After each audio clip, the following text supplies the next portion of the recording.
Virgin Most Powerful Radio, sharing the gospel with clarity and charity.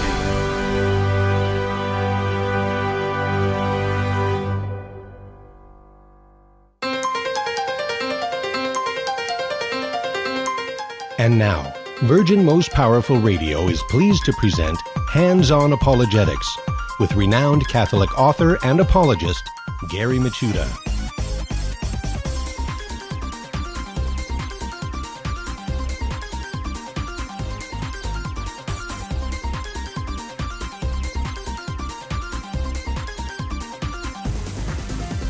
And welcome, everybody. Hands-On Apologetics. You have entered into Virgin Most Powerful's Apologetics Dojo.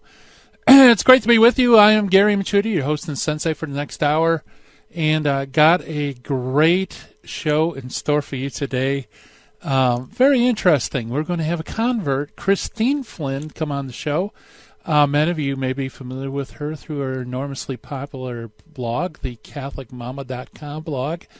And she's going to talk a little bit about her own conversion and kind of investigate the dangers of being spiritual and not religious. So that's going to be a fun topic, and I can't wait to explore that on the other side of the first break. And as always, you know, we investigate where the rubber of catechesis meets the road of everyday life and how to explain, defend the faith with clarity, charity, and confidence. And that includes critical thinking skills. And every episode, we look at a logical fallacy in our Finding the Fallacy segment. And today, the fallacy for today is the single cause fallacy. And we also meet an early church father, who today is Rufinus. Very interesting church father indeed.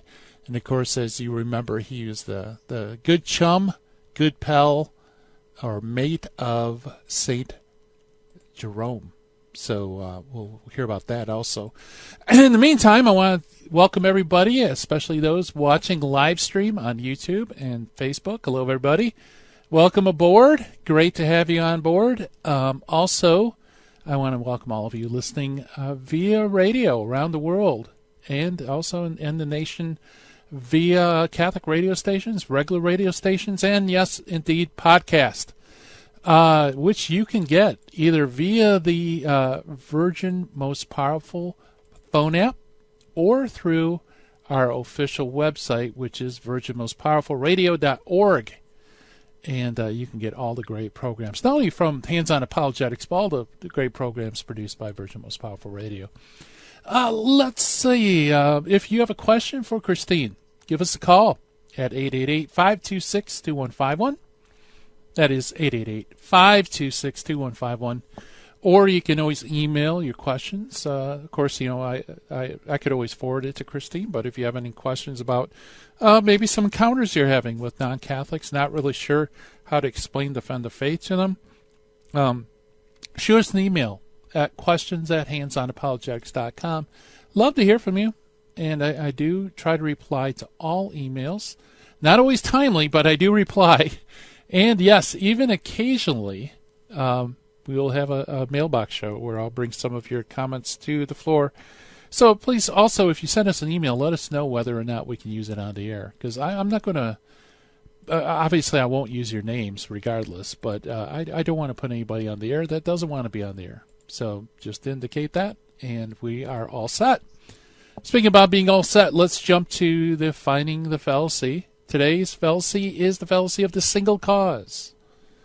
And what is the fallacy of the single cause? This happens quite a bit. The fallacy of single cause is also known as complex cause, causal oversimplification, or causal reductionism.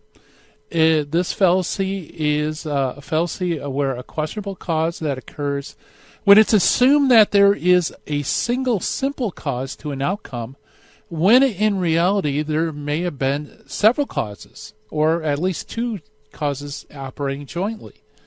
And so this is kind of a subset of the oversimplification fallacies. And it happens a lot because it's very easy for us to come up with one instance, something that stands out, and attribute everything to a particular cause, okay? As if that one cause caused all the other problems, or the result. For example, I usually see this with atheistic charges against theists about that religion's trying to kill us. And they'll bring examples of quote-unquote religious violence. For example, they may bring up the Hindu violence Hindus have against Christians and things like that. And they will say, we'll see this so-called cause or only cause, single cause of this violence against Christians is purely religious, when in fact, chances are, these religious groups also have political interest and other things kind of working in the formula. So you can't really just single out one particular cause alone. Many times there's numerous different causes that work together to bring about an outcome. Hopefully I made that clear. So it's really an oversimplification of something that's more complex. Now, is there cases where you have a single cause that produces a single outcome? Yeah, absolutely. But you have to be careful to be able to demonstrate that. You can't just assume, just because there is an appearance that one cause is the primary and perhaps only cause of the outcome. You got to be able to show that. And many times that's not possible.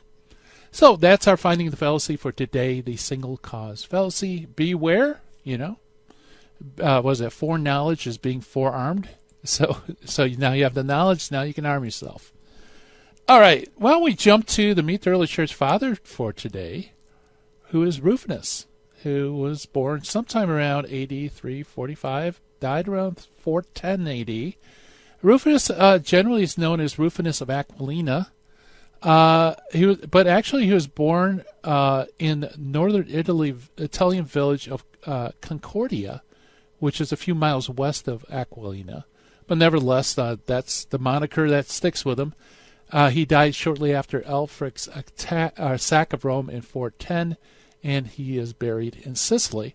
Well, who is Rufinus? Well, as a youth in Rome, he was the fellow student of St. Jerome, like I mentioned in the introduction, which had come there from Stridon in Dalmatia. There they immediately became friends, and not just mere friends, they became best buddies.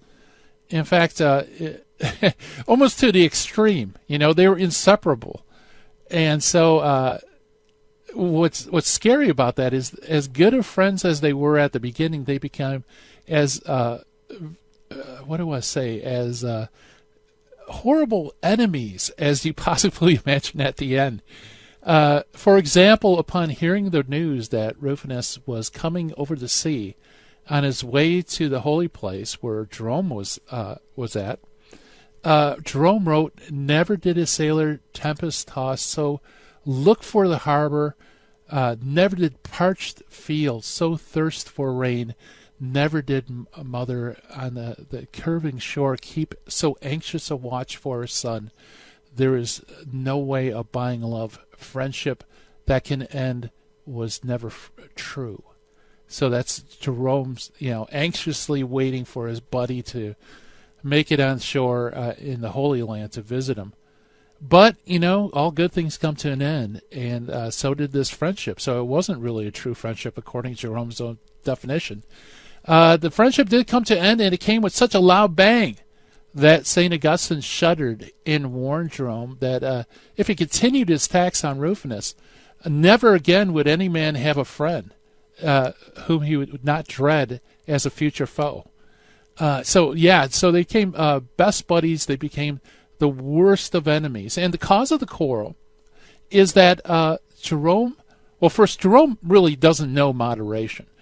He loved argument. He not only loved slaying people's sacred cows, but only after he mocked and ridiculed them before giving the final blow. So he was definitely a person who loved to argue. And what happened was Origen. Both Rufinus and Jerome both loved Origen of Alexandria and his writings. However, when it was pointed out that Origen held to some heretical beliefs, people began to accuse Jerome, Rufinus, and others of likewise being heretics. So here's where they part ways. Jerome looked into it and said, yes, these are heretical positions. He repudiates Origen, and he begins to translate Origen's writings from Greek into Latin. But when he does so, he is sure to overemphasize those things that seemed heretical about Origen's writings, kind of to prove his point. Now, on the other side, Rufinus went to the defense of his master, and he began to defend Origen and also to translate some of Origen's works from Greek into Latin. And he did the opposite. He translated the Latin, kind of tried to paper over some of the difficult passages in Origen to kind of make them look more orthodox. So the two became the most bitter enemies over Origen and Origenism. And this enmity was so great that, even when after Rufinus died, Jerome didn't stop his ridicule of his former best friend. In fact, Jerome is quoted as saying, when he heard of Rufinus's death, "Cato without, Nero within." So you could tell he didn't have much love left for his former friend, even after death. And in fact, there's some further ridicule that Jerome heaps upon Rufinus after he dies. And so that is the tale of Rufinus and St. Jerome. Coming up on the other side of the break, we're going to talk with Christine Flynn about the dangers of spiritual but not religious. Stay tuned, everybody. You listen to Hands On Apologetics. I'm Gary Machuda. We'll be right back.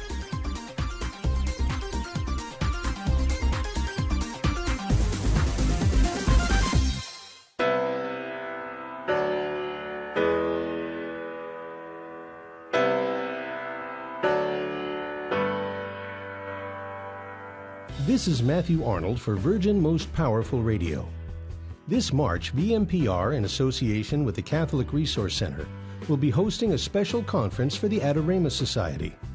Adoramus at the Triduum, a conference on the spirituality of the Triduum liturgies, featuring speakers Father Joseph Fessio, Dr. Anthony Lillis, and Christopher Karstens, addressing such topics as developing a liturgical spirituality, the spirituality of Holy Thursday, the spirituality of Good Friday, and the spirituality of the Paschal Vigil and Easter season.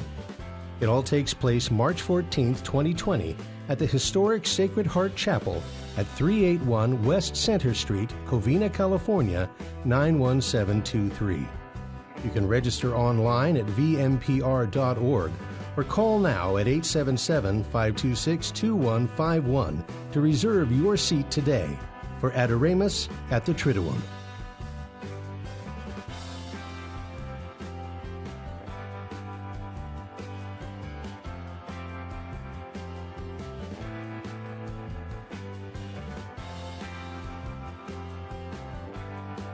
Leviticus 11:44 says, "Consecrate yourselves and be holy, because I am holy." St. Vincent Pallotti said, "You must be holy in the way God asks you to be holy." God does not ask you to be a Trappist monk or a hermit. He wants you to sanctify the world and your everyday life. May God show us the path to holiness and help us to follow it all the days of our life.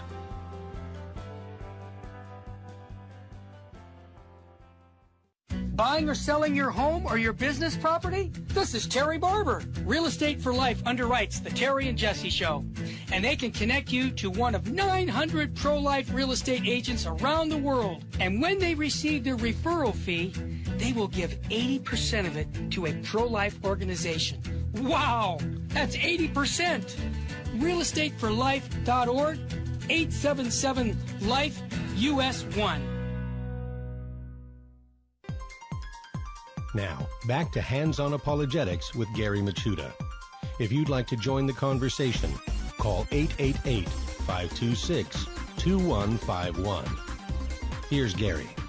And welcome back, everybody. And many of you are familiar with this category of being spiritual but not religious, and what exactly is meant by that, and are there any dangers associated with that position? Well, to help us kind of sort through all of this is convert Christine Mooney Flynn, the Catholic mama. She is the wife and mother of 4. As a convert to the faith, Christine has podcasts and blogs about all things Catholicism to help fellow Catholic parents feel more sure in their faith and raise confident Catholic children.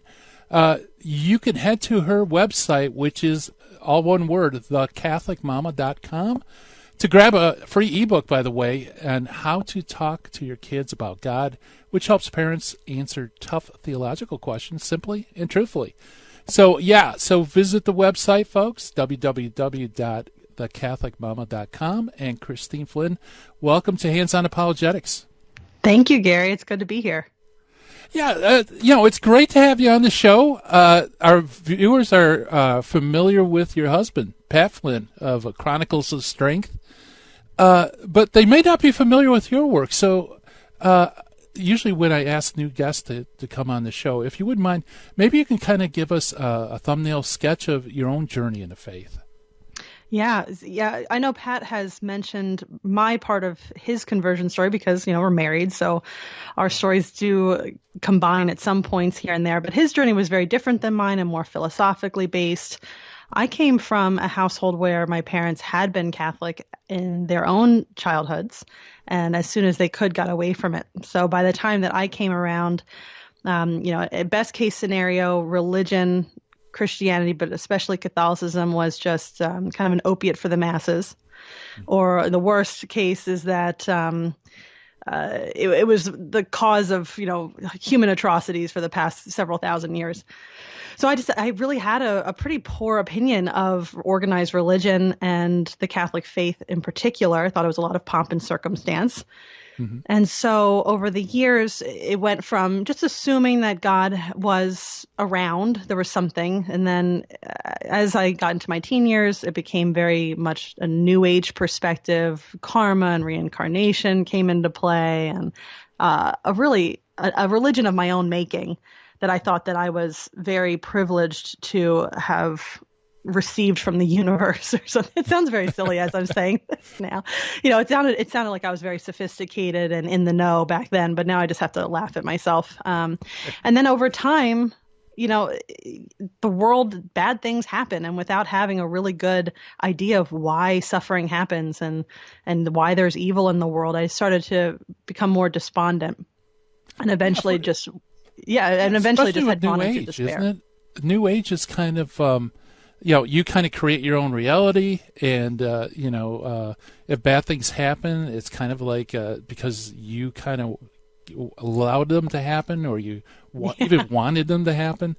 So the problem of evil, that's interesting that that kind of came up while you're kind of in this New Age outlook.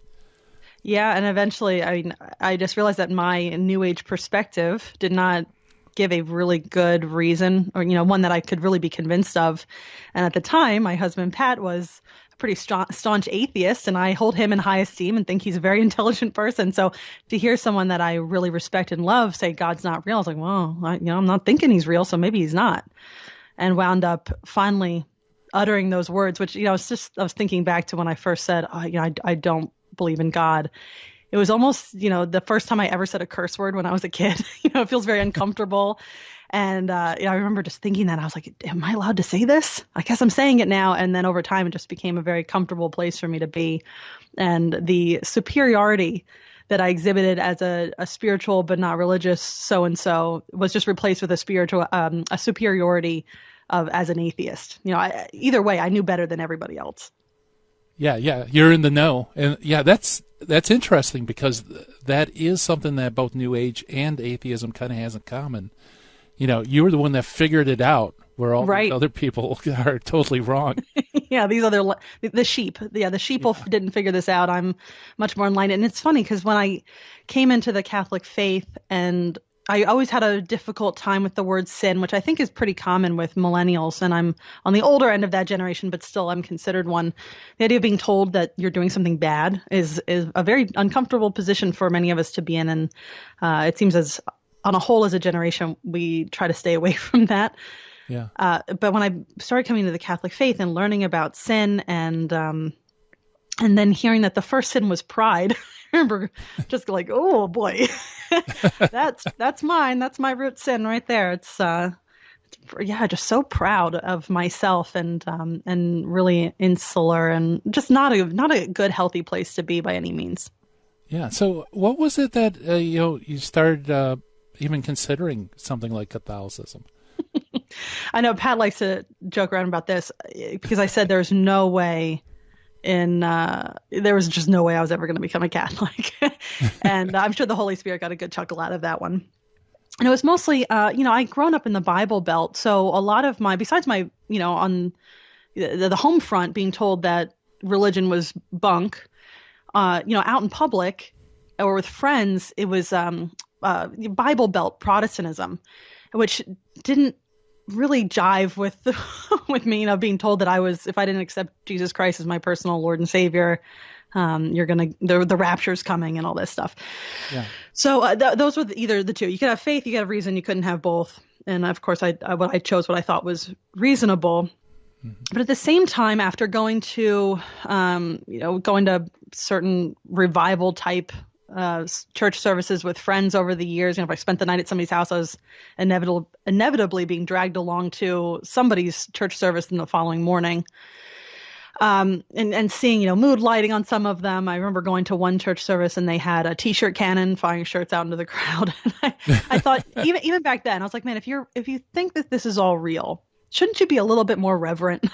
So, by the time I got around to even considering Christianity, I knew that it had to be a more reverent denomination, or what I felt was more reverent. And so we wound up at a Lutheran church. But the more that I think Pat had put on the Catholicism series by Bishop Barron, and the explanation of Catholicism in that series, coupled with what I was experiencing at the Protestant church we were going to, made me realize that maybe, there is more substance, or why the Catholic Church, all this, the incense and the gesturing and the kneeling and the standing, all these things that I didn't understand and I thought were just unnecessary extras, turned out that they were there for a really good reason, to point us upward, to take us out of the muck and mire of the everyday and point us towards God. And once I understood that, I was like, oh, okay, I like the respectful stuff and the reverent stuff, and Catholicism offers it, and for a really, really good reason. And I like to say I'm susceptible to logic and reason. So once I figured out that there was a really good reason for all of this stuff, I had to go for the truth. Yeah, absolutely. I mean, it's really unfortunate. That's somewhat my experience. Even though I went to a Catholic grade school, Catholic high school, I knew what the faith taught, but I didn't really know why. And once you learn why, that's kind of like, plugging in the Christmas tree. Suddenly, right, everything yeah. that you do kind of like sticks out and makes sense and forms, a whole. And, so that's interesting. So it was Bishop Barron's video series, Catholicism, that kind of connected those two together for you. Absolutely. Yeah, it made sense. It made, I saw all of it, the beauty, the goodness, and the truth all wrapped up into one easy to watch television special. And I was already I was reading a lot. We were fortunate enough to have a friend of ours who is of the Jewish background, and he had been living in Israel for a number of years and had come back to the States where he's from and lived with us for several months during this whole conversion time. So it was really a really interesting conversion of a bunch of different pieces. I was reading the Bible for the first time outside of my aunt had given me a children's Bible years and years prior. I was actually reading the Bible past the book of Genesis, which I had never done. And we had our friend who is very scholarly when it comes to his Jewish faith. And he would wake up in the mornings and I would already be up and I'd have Post-it notes of questions and things to ask. And Pat was really getting into it. And we were watching the Catholicism series. It was Christmas time. And so it took a long time. I spent years and years avoiding any type of organized religion, authority, patriarchy, all that stuff that, people brush off Catholicism, especially without having a good understanding of what any of that means. Once I came around and had opened up my heart just a teeny tiny bit, God just blew the walls straight down. I mean, he made very quick work of me once I got in. So it was within, I thought about doing this 30-day faith challenge because I realized I was a Christian. I was reading a book, and Jesus wasn't this, a pop culture buddy of yours, and he's not some spiritual guru either. And I never understood cause I would hear that a lot when I was a kid. Like, have you accepted Christ as your personal Lord and Savior, and Jesus died for your sins? Like, I don't know any of it. I don't know what that means. Yeah. So I always had kind of a visceral negative reaction to it. But once I understood what that meant, I was like, wow, I'm a Christian. What do I do? I don't even know do I tell people? Yeah. Right. So I decided to do a faith challenge. And I said, you know what if for just 1 month I believed? Let's just try it. Let's just start there. I'll read the Bible every day. I'll pray every day. I'll go to church. I even bought a cross necklace to wear, which felt like a 50-pound weight around my neck. But at first I was I don't know, it's just embarrassed. It just felt like I had neon glowing lights. Oh, I had a conversion.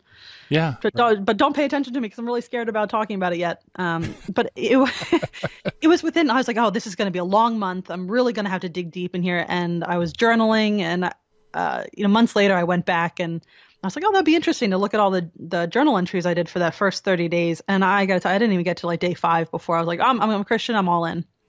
Wow. So it was a very, very quick turnaround. And I'm happy to say that I do not anticipate anything that could possibly turn it the other way and make me go back the way I came. Wow. Yeah. That's fantastic. Boy, I got a bunch of questions to ask you, but I hear the music slowly coming up. I believe, let's see, was almost coming up. Boy, now I wasted time. I should have asked my question. So what was it in the diary that you saw that you said, yeah, I'm definitely already hook, line, and sinker Christian? Yeah, it was, I was actually reading, Pat had given me the book, The Case for Christ by Lee Strobel. Mm-hmm. And that was the first time that Christ had been presented to me in a way that he was actually a historical figure. This wasn't just mass hallucinations and wishful thinking, but there was real solid evidence. And, my whole family, we come from a journalism background. My grandfather owned a newspaper for 50 years. So anything that has to do with journalism, it kind of just piques my interest initially anyway. And Lee Strobel had been an investigative journalist. He had been an atheist. Now he's researching Christ to try to convince his wife, who had just converted, to go back to atheism and all this. I was like, oh, okay, I get this. I understand. And so once I read that, I was like, okay, it was the explanation that we really do have collective read in our collective ledger as a human species. So. Okay, yeah, very good. Well, we're chatting with Christine Flynn, and she is the host of thecatholicmama.com. Check it out, folks. More to come on the other side of the break. You're listening to Hands On Apologetics.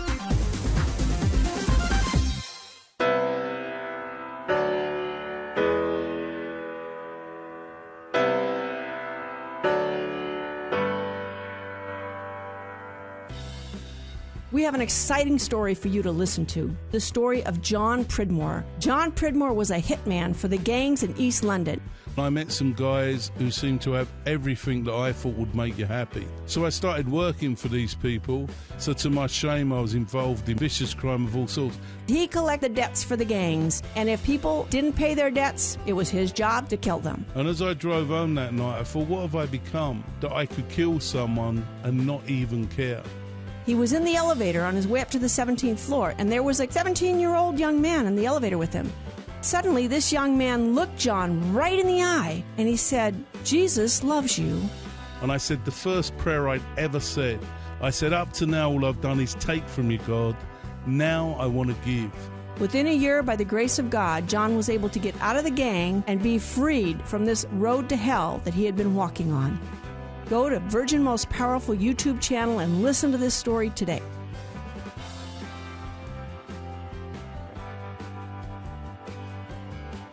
This is Terry Barber. I want to thank you for supporting Virgin Most Powerful Radio. And here's an easy way to support us by going to smile.amazon.com and type in Catholic Resource Center or Virgin Most Powerful Radio. And when you log in your Amazon account and you purchase products, a portion of it will go right back in supporting Virgin Most Powerful Radio. And it doesn't cost you a dime. I want to thank you ahead of time because that supports us year-round. May God bless you and your family.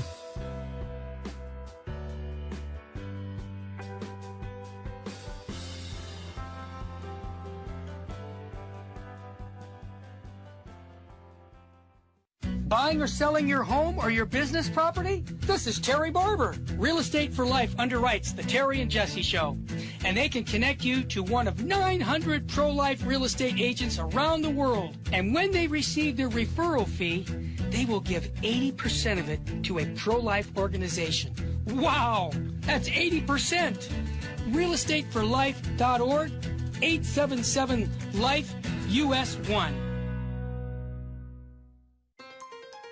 This is Jesse Romero. You're listening to Hands-On Apologetics with Gary Machuda on Virgin Most Powerful Radio. And welcome back, everybody. We're chatting with Christine Flynn, and we're talking about the dangers of being spiritual and not religious. And, Christine, thank you for sharing that journey because I know in some ways I wasn't too far away from you at one point in my life. Earlier on, I was one of those I have a truth for me, you have a truth for you type people, which comes kind of close to spiritual but not religious. And, and you have that same kind of psychology where, in a sense, you're kind of above the fray.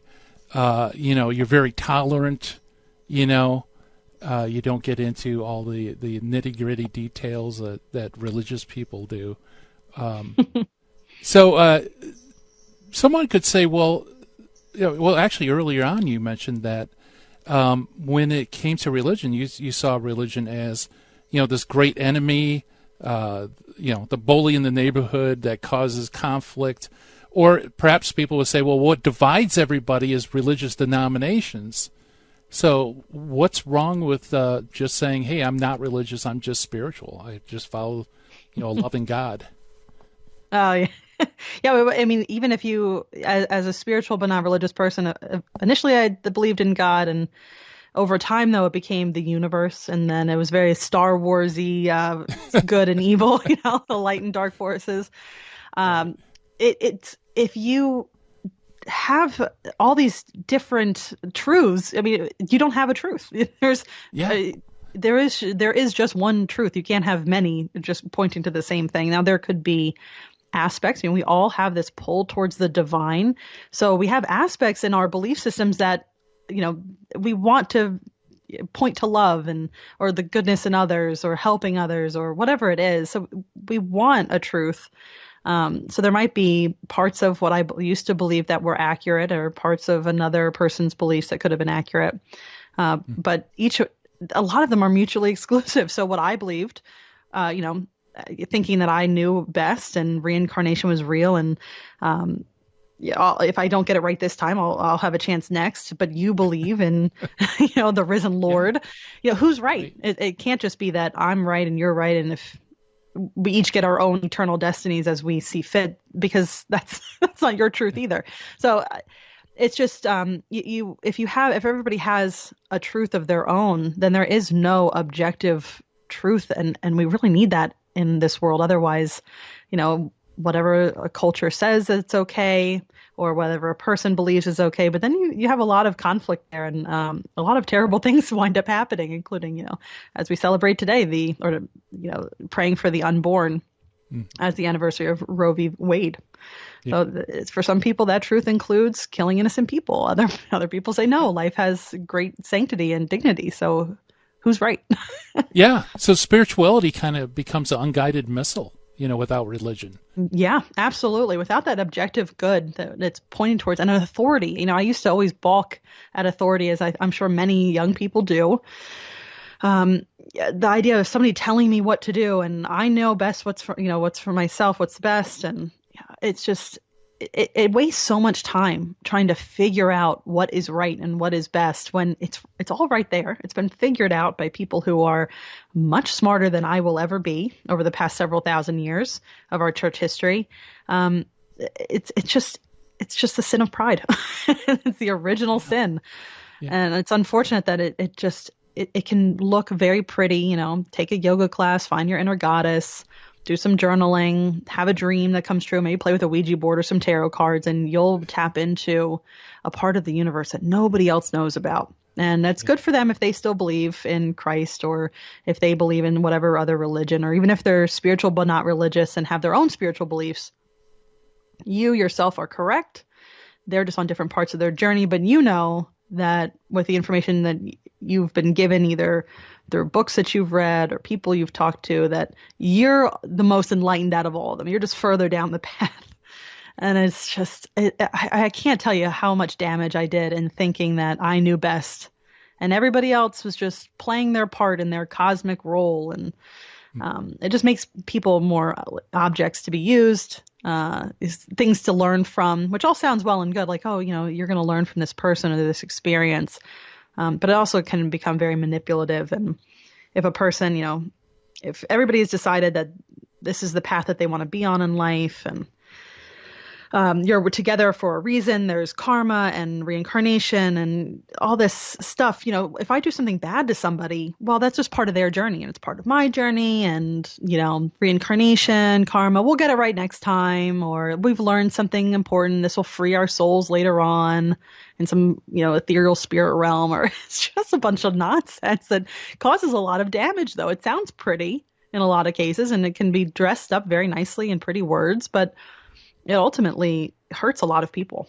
Yeah. I mean, ultimately, there is one concrete reality that, you may kind of try to spiritualize that reality, but there are consequences. People will die. Absolutely. Depending on your spirituality. Quite literally, yes. Yeah. Yeah. One revolution of thought I had, and I wonder if you had it as well.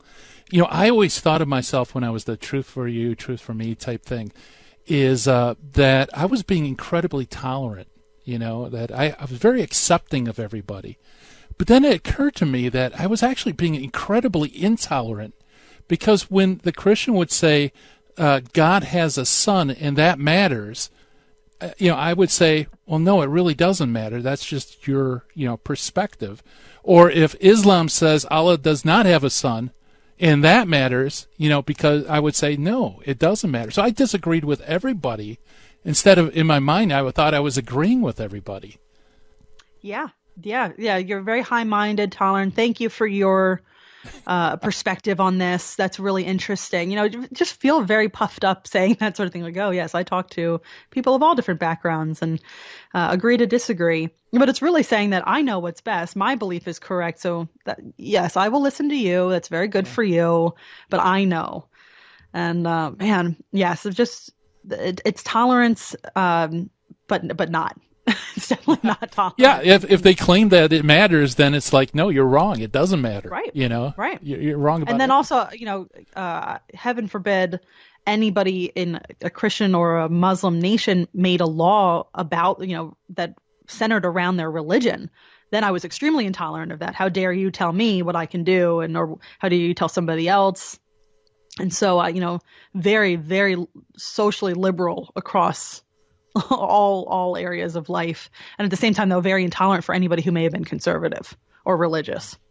Yeah, very good. So, another question I wanted to ask you, and this a little bit off topic, but so did you become Christian and or start being attracted to Catholicism, and then belief in God kind of came into the mix, or was there a point where you came to believe, yes, God does exist, and then Catholicism comes on the screen?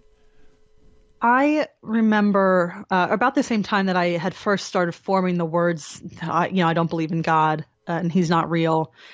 We had also, my husband and I had a couple of kids at this point, and especially with my first, though, because I kind of joke, we have a very large, lovable Saint Bernard, and I loved her very much. She was on the scene before our first was born, and I remember thinking, well, I love my dog, and I'm sure I will love my new child in a similar fashion.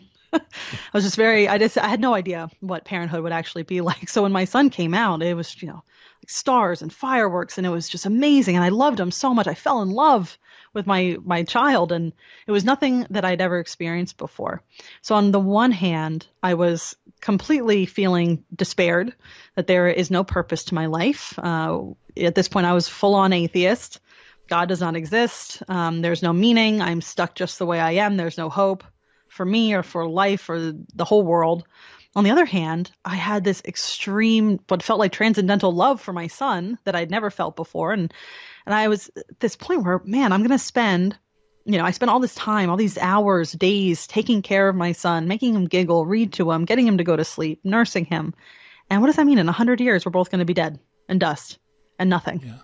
And I was pulled, and the one direction where I thought I was being very logical, and the universe is just the random happenstance of atoms. On the other, I was so hopeful there was something else, which would mean that when I die, it's not the end. Yeah. And when whenever my son dies, then we're together, and there's a hope there. There's something more than just this life, which is such a short, fleeting thing. So by the time that Pat, my husband, had started his research and book reading, we are book buyers. The books show up in the mail all the time, and I couldn't help but notice that the books they started out Eastern religion-y, and they had gone kind of spiritual stuff. And then suddenly they were getting Christian. So I couldn't help but notice this was happening. All these books were coming in the mail, and they were getting more and more Christian. So Pat had handed me this book. And at this point, I think he had been asking me to go to church for a while, which is when I said, there's no way I'm going to ever be Catholic, but okay, fine. I finally agreed to go to church.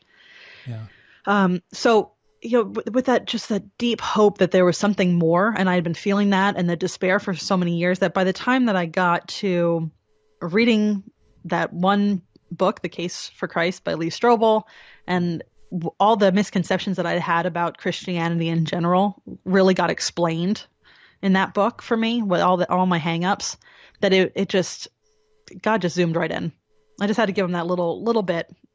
So it was a very short time between me hoping there was something more, but refusing to go back or think that I had maybe made the wrong choice by not believing.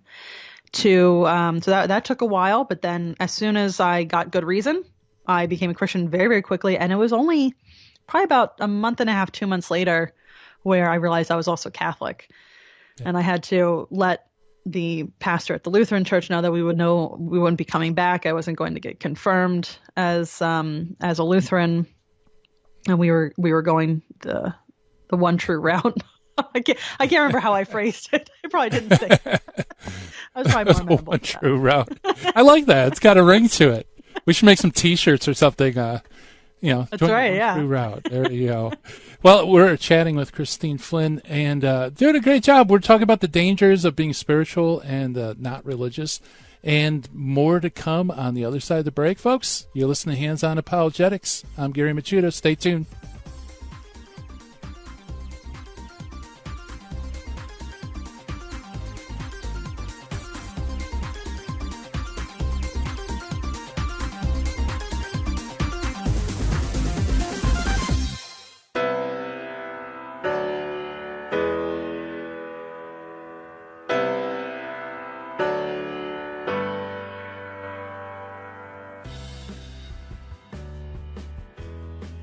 This is Matthew Arnold inviting you to listen to Happy Hour on Virgin Most Powerful Radio. Every week I offer reflections on the Sunday readings of the extraordinary form of the Mass and take a traditional look at the many challenges facing Catholics today.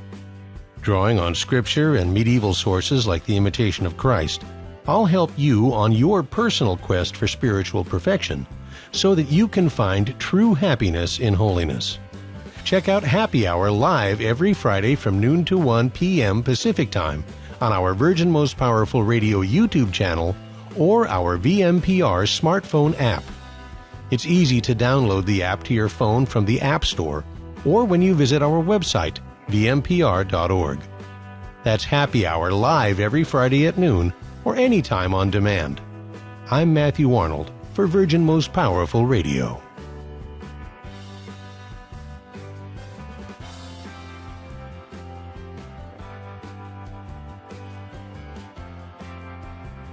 Jesus said in Matthew 26, "Stay awake and pray that you may not enter into temptation." According to St. Ephrem, Jesus, who feared nothing, experienced fear and asked to be freed from death, although he knew it was impossible. How much more must we persevere in prayer before temptation assails us, so that we may be freed when the test has come? May God grant that we may withstand temptation and carry out His will in all things.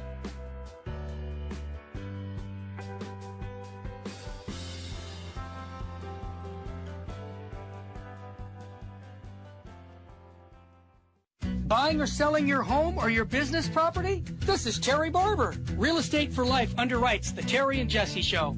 And they can connect you to one of 900 pro-life real estate agents around the world. And when they receive their referral fee, they will give 80% of it to a pro-life organization. Wow! That's 80%! realestateforlife.org, 877-LIFE-US1. Now, back to Hands-On Apologetics with Gary Machuda. If you'd like to join the conversation, call 888-526-2151. Here's Gary. And welcome back, everybody. We are talking with Christine Mooney Flynn about, the dangers of being spiritual and not religious. And, that's really interesting, Christine, because you're not alone. I've heard a few atheist women who the first step towards believing in God was their firstborn, giving birth to their firstborn, because they experienced this love that simply goes beyond just biological, hormonal, reaction to birth. They sense the transcendent, which of course doesn't fit into the worldview, and that sometimes is kind of the crack in the dam that ultimately leads to investigation. Does God exist, and so on and so forth. Yeah. I mean, you could say, you look at a documentary of alligators or something and see how the mothers take care of their young after they hatch out of the eggs or whatever. And you could say, the humans, this is the love that the human mother feels for a child is just to protect it and keep it safe. And it's just for the species, just for the species to continue on. But once you feel that, and of course not every mother immediately bonds with their child or feels that same way, but it is different. It doesn't fully get captured in some kind of nature documentary type idea of what humanity really is. Right. Yeah. I find it fascinating. That sometimes is what pops people out of it, like a materialist, atheistic bubble. Is my love for my child. It's not going to die. This seems like something that will always continue. Right, and there has to be good reason. This is so good. It had to have come from something better than just a random happenstance of atoms or, or evolution or the betterment of the species. There is something bigger here, and so many times, for so long, I spent so much of my time being so selfish and insular that I would not have been able to be jolted out of that without something huge and big and good, and that is love. Then it came first from, I feel like it, the love that I felt for my son helped crack open my heart so I could love God's son, the son, the eternal son. And I needed that first, for sure. Otherwise there would have been no way that I would have understood God's love. Right. Well, let me ask you a question. Is spirituality and religion incompatible? I even now, because I spend so much time trying to have mystical experiences, that I hear about mystics in the Catholic tradition. I get a little nervous at first, because there's so much that you can easily go off the rails, like Ouija boards or interpreting dreams or, having spiritual experiences, and those all things, they can draw you away from God in a lot of instances, and have, as we've seen with the increase in the spiritual but not religious crowd. You can have a component of spirituality. We are called to, have a deeper prayer life with God and to communicate with Him and let Him know that we need Him. And these are all, I think, things that fall under a lot of the mystical experiences that I was probably searching for when I refused anything that smacked of organized religion. Yeah. So yes and no. I mean, it's a spirituality as far as, a blending of mystical Christians and Christian thought and Eastern religions and New Age, and just getting to put whatever you feel like in that day, and it'll change if it makes you feel uncomfortable, rather than finding a truth. You'll just change your truth. That's clearly a bad way, a bad spirituality.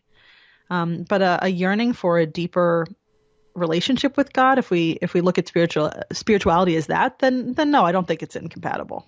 Yeah, very good. Yeah, and I think that's, religion has a bad name because there are so many people, like you said, in the Bible Belt, where the whole religious component is to accept Jesus as a personal Lord and Savior and then get ready for the rapture. And that's, where Catholicism... It's not very enticing, no. Yeah, there's this whole realm of mystical theology and sacraments and mystery, and, it's a much deeper, experience. And unfortunately, I think Catholicism kind of gets lumped in with all, with Protestant groups and stuff like that, and so it offers a bad name. And that's a really good point. It offers so much more. We were recently at a Stoic convention. A friend of ours, Dr. Kevin Vost, was speaking. So we were there to see Dr. Kevin Vost, who is a devout Catholic, speak about how where he found some truths in Stoicism and how it had helped his life. And I got to say, there probably weren't very many other Catholics in the room. Right. And there were a lot of people, though, who had, questions at the end. And there were questions about the meaning of life and how do you help the rest of the world when you feel this pull to help your immediate family. Do you get rid of your immediate family, those feelings? Do you try to destroy those feelings of love for your immediate family just so that you can have some kind of like universal love for everybody? Where does karma fit in? And all these questions, these existential questions, or just everyday life questions people were asking Dr. Vost at the end of his talk, and then throughout the rest of the conference. All I kept thinking was, you know what really answers that? Catholicism. The answer for that. It's the answer for that. It's the answer for that. What's the answer? Catholicism. Because it offers such a rich understanding and really just beauty. It is that beauty, the goodness, and the truth really does get completely and very fulfillingly encapsulated in this religion that we have. Yeah, beautiful. Well, we only have a few minutes left. Actually about 5 minutes. But I want to talk about your ministry with the CatholicMom.com website. So tell us a little bit about how you got into doing blogging and all the other stuff you do.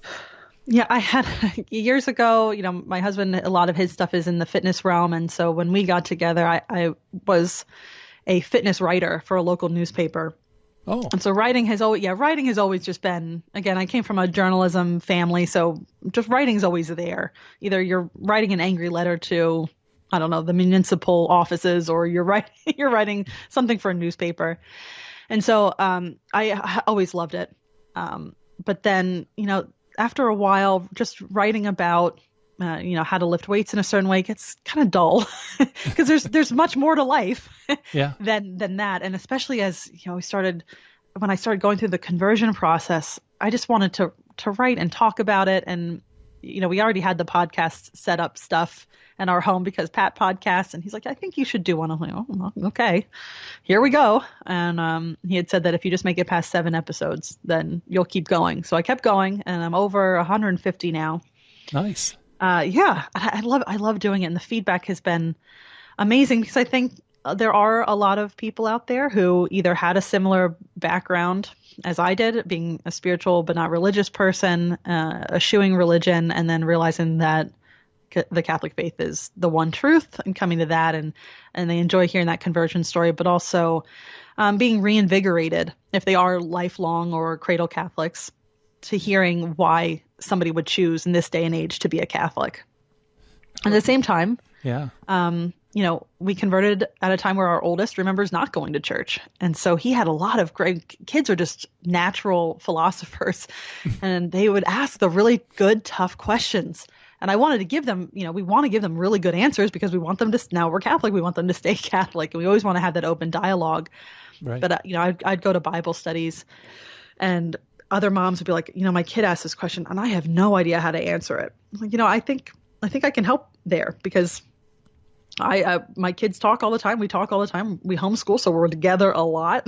And they ask all these questions, and just learning how to give them really good, solid answers, but also educating myself as a parent. So I'm just trying to help, if we want to know and defend our faith and raise our children Catholic, then we also have to know the faith as well. And so just trying to give that good resource that parents can come to and try to make their whole lives and homes very, very Catholic. Yeah, that is so needed today. I mean, it was such a coercive culture that we live in. If we don't train our children, fortify them in the faith, they're just going to be lost. I mean, and like you said, you may have known the hows or the whats of the religion, but not the why. Yeah. And there's so many, like, I would never have thought, why shouldn't my kids read their horoscopes, or something like that. I would have never really thought, why not? I read horoscopes when I was a kid. It's just something fun to do. Or why does it matter if they understand, I don't know, the transfiguration, why that's important, anything. They're like, they'll figure it out. But without that knowledge, I mean, it's so easy when somebody either questions you to say, well, I don't know, I guess I don't have a good answer. Maybe there isn't a good reason for any of this. Or if you aren't really watchful, the badness can creep in very, very easily. And I'm noticing that the older my kids get, even though they're still pretty young, the outside world creeps in, whether it's through TV or friends or just being out and about. And man, I gotta fortify, like you said, fortify. Yeah, and you do a great job. thecatholicmama.com is the website, and I guess you have a free ebook that people can sign up. Yeah, actually, I collected all of the great questions my kids were asking, and I found maybe the top 10 that they asked a lot, and I thought would be really helpful for others to hear about and be able to answer for their kids. And so I have the top questions that kids ask about God, that at least that my kids I noticed ask. And then a grown-up answer, a really rich grown-up answer for the adults that are reading it. And then also not a simplistic, but a simplified answer for the kids. And then also just some general tips on how to engage your kids on such, a big topic as God. Where do you start and how do you infuse that into everyday conversation? So free ebook, Awesome. How to Talk to Your Kids About God, includes all of that. That's awesome. Boy, I wish I was able to read that when my kids were young. Because it's so hard, when they give the big questions, I know the answer, but to distill it down to a level that they will understand, that's the hard part. And yeah, so absolutely. Absolutely. And they tend to ask you, like, when you're making dinner, or you're driving in the car in traffic, and you're like, I wasn't prepared. I can't, blah, blah. Yeah, if God causes everything, how do we have free will? Yeah. Why does God create bad people like anybody? Yeah, and right. Here we go. Yeah, so just trying to help give those ready-made answers, and also just to spark interest for parents too, because we all need to know this stuff. Yeah, well, this is great support. I mean, I urge all our listeners, especially those who have young kids that you're raising your kids, go to thecatholicmama.com. That's Christine's website. She's got podcasts, she's got blogs, she's got a free ebook that you need to download. Christine, man, I can't believe the time has flown. Thank you so much for coming on the show. Thanks for letting me talk for a little while. Oh, absolutely. Yeah, we'll have to have you back on. This was a lot of fun. Awesome. Happy to do it. All right. That's Christine Moody Flynn. And the website again is www.thecatholicmama.com. Check it out, folks. And yes, it's time for us to shut down the Midwest Command Center, turn off the dojo lights. But coming up next, we have the Terry and Jesse Show. High Impact Catholic Talk coming at you.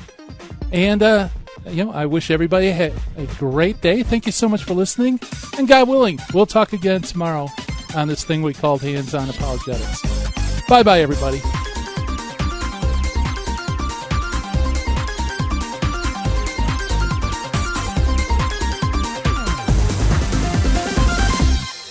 In the 1990s, I lived and worked in Hollywood. But when my wife Betty's mom took ill, we relocated to Orange County. And it was during this time in our lives that I converted to Catholicism. Once my eyes were opened to the truth, I couldn't learn enough about the faith. But I had less free time than ever, especially with a long commute. That's when I discovered the real value of Catholic audio. Listening to cassette tapes transformed my daily commute into a miniature retreat. And that's the beauty of Virgin Most Powerful Radio today. Since the podcasts are archived, you can listen anytime on our smartphone app. I know how listening to Catholic audio can bring you closer to Christ and His Church. So I encourage you to visit the App Store or go to vmpr.org and download the app today. It just might change your life. I'm Matthew Arnold for Virgin Most Powerful Radio.